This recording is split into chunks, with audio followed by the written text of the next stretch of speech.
أعوذ بالله من الشيطان الرجيم بسم الله الرحمن الرحيم نحمده ونستعينه ونصلي على رسوله الكريم أما بعد قال الله تعالى في القرآن العظيم رب اشرح لي صدري ويسر لي أمري واحلل عقدة من لساني يفقهوا قولي صدق الله العلي العظيم.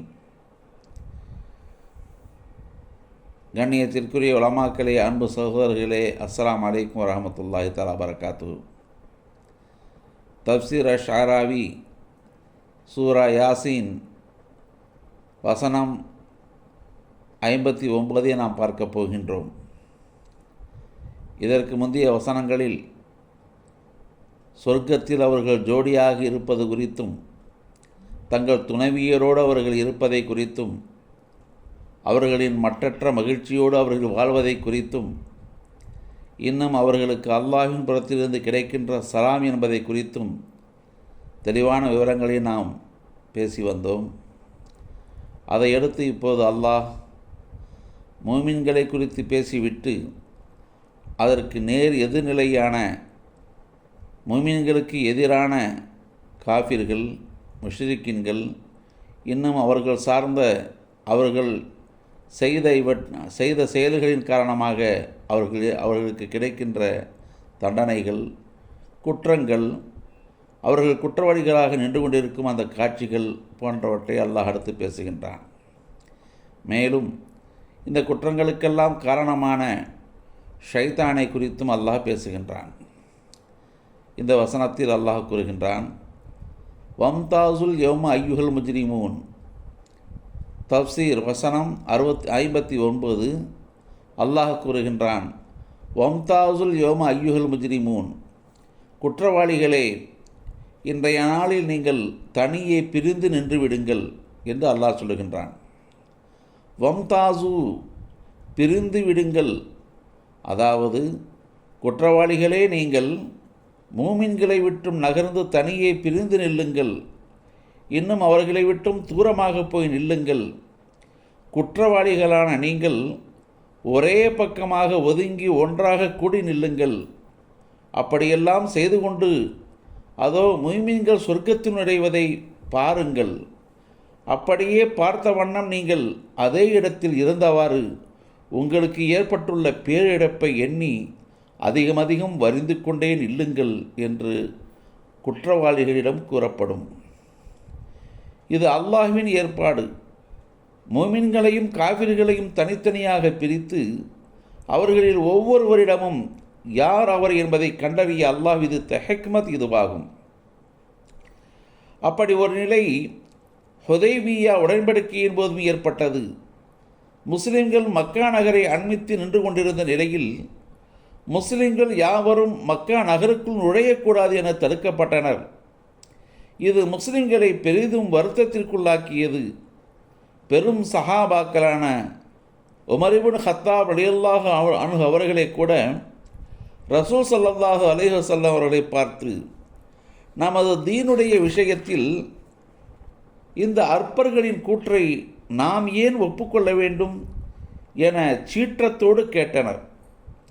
இப்படியே ஏற்பட்ட கொந்தளிப்பு ரசூல் ஸல்லல்லாஹு அலைஹி வஸல்லம் அவர்களின் உத்தரவையே மீறி செயல்பட அவர்களே ஆயத்தப்படுத்தியது. இதை கண்டு வருத்தமுற்ற ரசூல் ஸல்லல்லாஹு அலைஹி வஸல்லம் அவர்கள் அருகில் கூடாரத்தில் இருந்த தனது மனைவி உம்முல் முஃமினீன் சையீதா உம்மு சல்மா ரலியல்லாஹு அன்ஹா அவர்களிடம் சென்று, மக்கள் நாசமாகிவிட்டார்கள் உம்மு சல்மா, நான் கட்டளையிட்டேன், ஆனால் யாரும் கட்டுப்படவில்லை என்று வருத்தத்தோடு கூறினார்கள். இதை கேட்ட அன்னை உம்மு சல்மா ரலியல்லாஹு அன்ஹா அவர்கள், யா ரசூலல்லாஹ், அவர்களெல்லாம் இப்போது பெரும் துக்கத்தில் இருக்கிறார்கள் யா ரசூலல்லாஹ், மக்காவுக்கு மிக நெருக்கத்தில் வந்து நின்று கொண்டிருக்கும் போது நீங்களெல்லாம் ஹரமுக்குள் நுழைய முடியாது என்று சொல்லப்பட்டதால் பெரும் துன்பத்தில் இருக்கிறார்கள். இது அவர்களின் மனதை பிடிந்து சிரமம் கொடுக்கும் விஷயம் என்று எடுத்து கூறிவிட்டு அங்கிருந்த ரசூல் அவர்களின் பயணச் சாமான்களை சுட்டி காட்டி, யா ரசூலல்லாஹ், அல்லாஹ் உங்களுக்கு எதை ஏவினானோ அதை செய்யுங்கள் என்று கூறினார். மேலும் நீங்கள் புறப்பட தயாராகுங்கள், யாரிடமும் எதுவும் பேச வேண்டாம், நீங்கள் ஒரு முடிவை எடுத்து விட்டீர்கள் என்பதை அவர்கள் கண்டால் அப்படியே ஏற்றுக்கொண்டு பின்தொடர்வார்கள் என்று ஆலோசனை கூறினார். இதை கேட்டவுடனே ரசூல் ஸல்லல்லாஹு அலைஹி வஸல்லம் அவர்கள் செயல் இறங்கிவிட்டார்கள். அப்படியே அன்னை உம்மு சல்மா கூறிய ஆலோசனையை ஏற்று புறப்பட தயாராகிவிட்டார்கள்.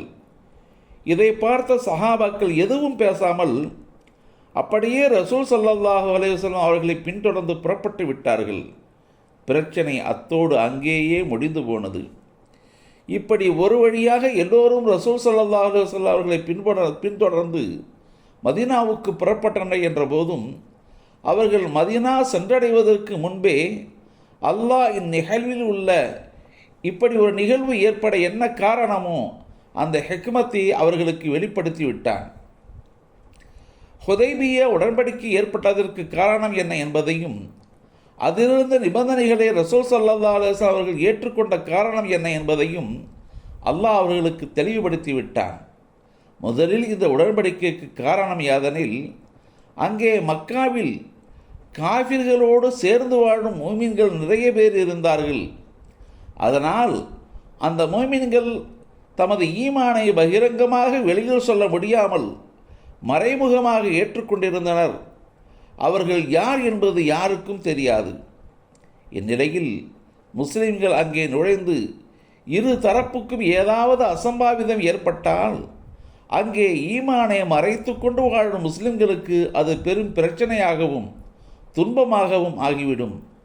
அவர்களால் ஈமானை பகிரங்கமாக வெளியில் சொல்ல முடியாது. எனவே அவர்கள் பெரும் துன்பமடையும் நிலை ஏற்பட்டு போய்விடும். இதை முன்னிட்டு அல்லாஹ் தாலா இந்நிகழ்வை பற்றி கூறுகிறான். ஹுமுல்லதீன கஃபரு வசத்தூக்கும் அனில் மஸ்ஜிதில் ஹராம் வல்ஹதிய மாக்கூஃபன் அன் யபுலக மஹில்லஹு வலவுலா ரிஜாலும் முஃமினூன வனிசாஉ முஃமினாத்துன் லம் தஅலமுஹும் அன் ததஊஹும் ஃபதுஸீபக்கும் மின்ஹும் மஅர்ரத்துன் பிகைரி இல்மின் லியுத்ஹிலல்லாஹு ஃபீ ரஹ்மத்திஹி மன் யஷா லவ் தஸய்யலு லஅதபன அல்லதீன கஃபரு மின்ஹும் அஸாபன் அலீமா.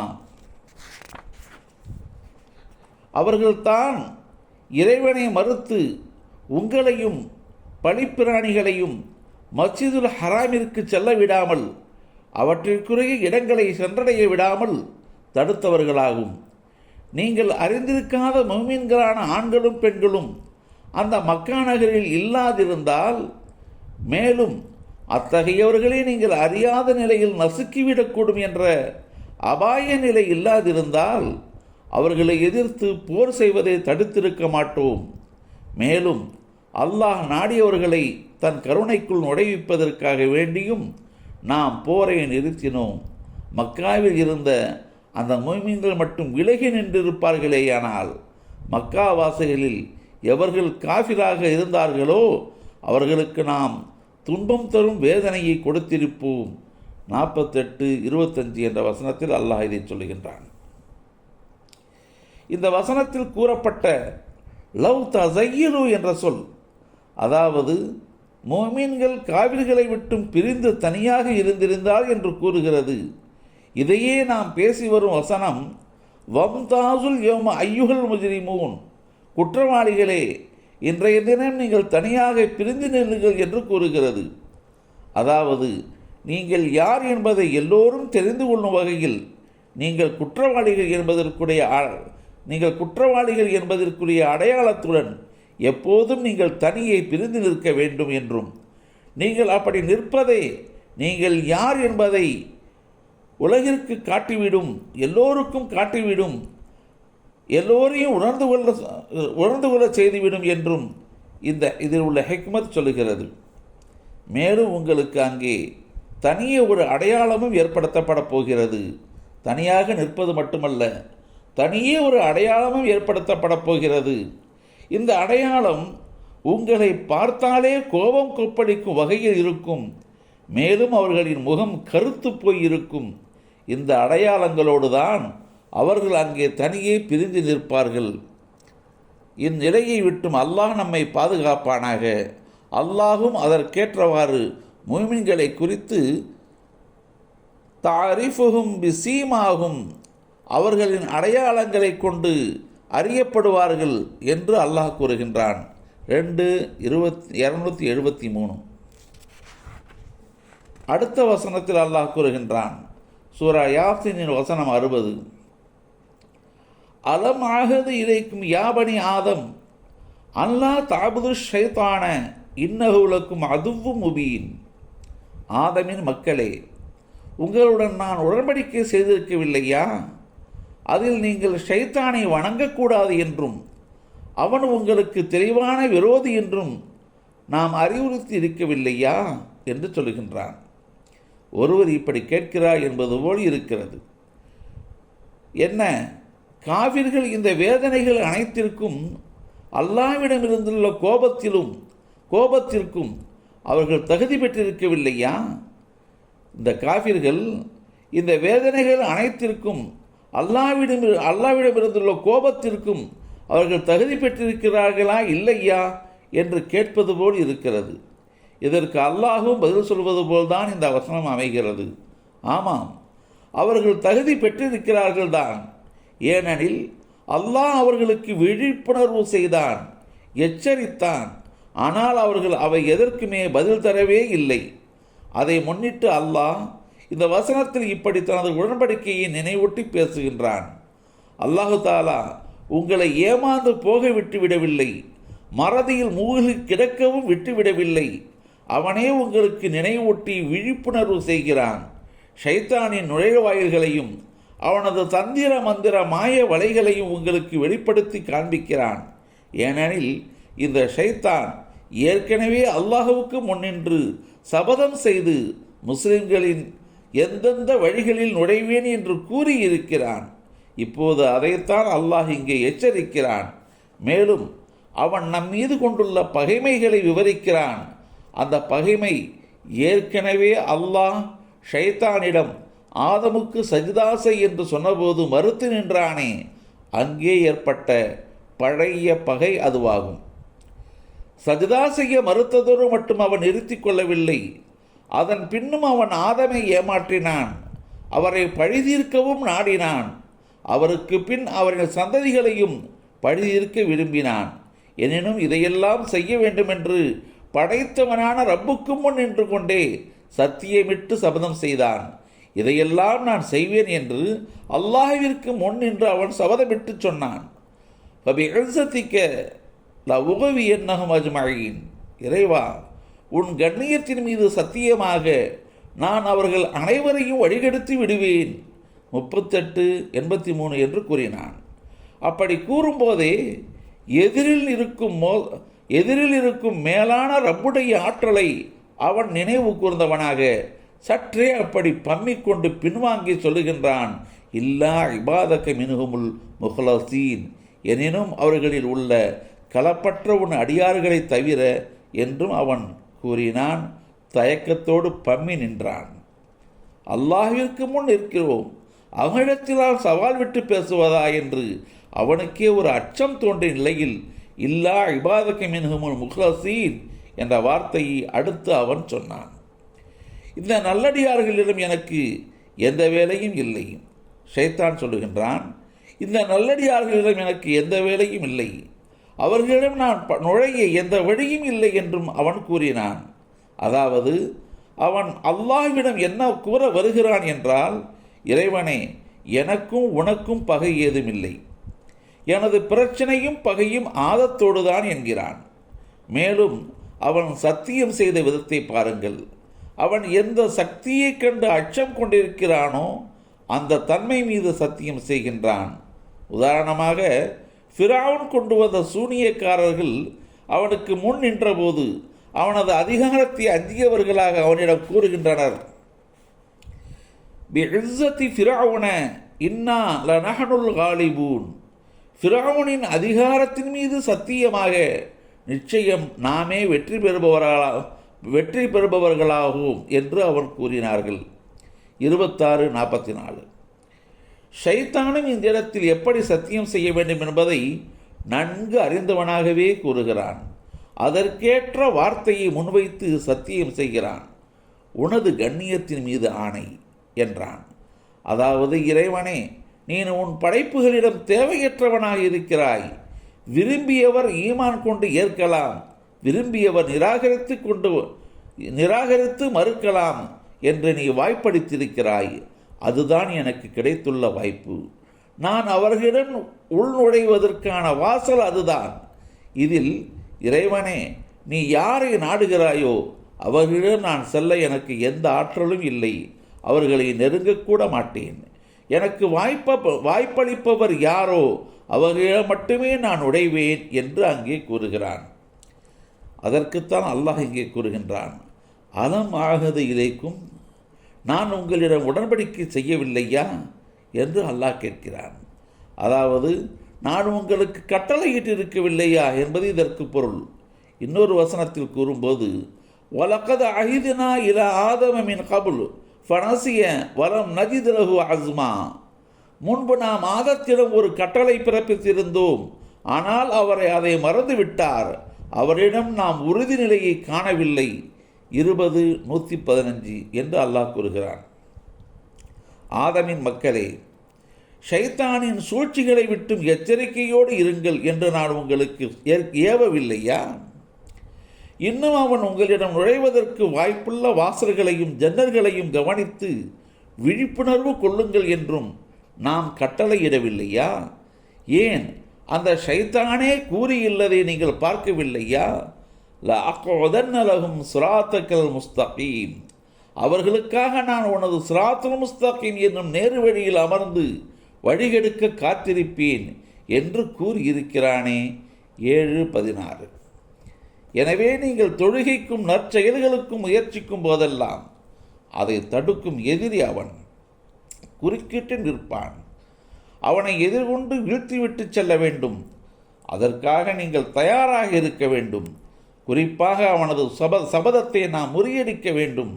அவனது சுவடுகள் இன்னதுதான் என நாம் தெளிவு பெற்றிருக்க வேண்டும். எல்லாவற்றையும் விட அவன் உங்களுக்காக ஸிராத்துல் முஸ்தகீம் என்ற நேரு வழி மீது அமர்ந்து காத்து கொண்டிருக்கிறான் என்பதை நீங்கள் புரிந்து கொள்ள வேண்டும்.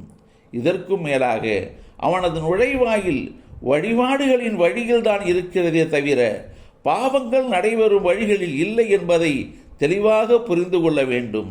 ஷைத்தானின் நுழைவாயில் வழிபாடுகளின் வழியில்தான் இருக்கிறதே தவிர பாவங்கள் நடைபெறும் வழிகளில் இல்லை என்பதை நீங்கள் தெல்ல தெளிவாக புரிந்து கொள்ள வேண்டும். ஷைத்தான் பாவிகளின் இடத்திற்கும் மதுப்பிரியர்களின் இடங்களுக்கும் சென்று கொண்டிருக்கப் போவதில்லை. அவன் வழிகெடுக்க தேடி வரும் இடம் எதுவெனில் அல்லாஹ்வை வழிபட விரும்புவோர்களை நோக்கித்தான் வருகிறான். ஏனெனில் அவர்களிடம் குழப்பம் ஏற்படுத்த வேண்டும் என்பதுதான் அவன் திட்டம். பாவத்தில் தமக்குத்தாமே வரம்பு மீறிவிட்டவர்களை குறித்து கவிஞர் சொல்லுகிறார், இப்லீஸின் பரிவாரப்படையில் நானும் ஒருவனாக இருந்து வந்தேன். சூழல் என்னை மாற்றிய போது இப்லீஸ் எனது படையில் ஒருவனாகி விட்டான். கவிஞரின் கூற்றை மீண்டும் பாருங்கள். இப்லீஸின் பரிவாரப்படையில் நானும் ஒருவனாக இருந்து வந்தேன். சூழல் என்னை மாற்றிய போது இப்லீஸ் எனது படையில் ஒருவனாகிவிட்டான். ஷைத்தான் அல்லாஹ்வை வணக்கம் செய்யும் நல்லவர்களைத்தான் வழிகெடுப்பான். ஏற்கனவே வழிகட்டவர்களை அவன் மேலும் வழிகெடுக்க சிரமப்பட மாட்டான். அதைத்தான் கவிஞர் இப்படி சொல்கிறார். அதாவது, பாவங்களை நான் மெல்ல தொட்டு கொண்டிருந்த போது நான் ஷைத்தானின் படையில் ஒருவனாக இருந்தேன். எனது பாவம் அதிகரித்த போது ஷைத்தானையே நான் மிஞ்சிவிட்டேன். இப்போது அவன் எனது படையில் ஒருவனாக மாறி போய்விட்டான். அல்லாஹ் இதைத்தான் சுட்டிக்காட்டி விழிப்புணர்வு செய்கிறான். எவ்வகையிலும் அவனது வலையில் சிக்கிவிட வேண்டாம். அவன் ஏமாற்றுக்காரன். உங்களை ஏமாற்றி வழிகெடுக்க காத்திருக்கிறான். நீங்கள் ஏமாந்தால் உங்களை அவன் தன்னை வணங்க வைத்து விடுவான். எனவே அவனை தூரமாக்கி விடுங்கள் என்று கூறி அடுத்து என்ன செய்ய வேண்டும் என்பதை கூற வருகிறான். ஷைத்தானை வணங்க வேண்டாம். அவனுக்கு வணக்கம் செலுத்துவது, வழிபடுவது, அவனது ஊடுருவல்கள், இன்னும் அவனது சூசலாட்டங்கள் போன்றவற்றில் நீங்கள் உடன்பட வேண்டாம். ஏனெனில் இன்னஹூலக்கும் அதுவும் முபீன், நிச்சயமாக அவன் உங்களுக்கு தெளிவான எதிரி, அதாவது பகைமையில் அவன் பகிரங்கமாகவே எதிரியாக இருக்கிறான். அவன் தன் எதிரிகளை சூழ்ச்சி வலைகளோடு சுற்றி சூழ்ந்திருக்கிறான். நமது இறைவன் நம்மை ஷைத்தானை நாம் வணங்கக்கூடாது என்று தடுத்த பின் அடுத்து உண்மையான வணக்கத்தின் பக்கம் நம்மை திரும்ப வைக்கிறான். அவற்றை இன்ஷா அல்லாஹ் அடுத்த தொடரில் நாம் இதை பார்ப்போம். வாஹிர் தாவானா அனில் அல்ஹம்துலில்லாஹி ரப்பில் ஆலமீன். அஸ்ஸலாமு அலைக்கும்.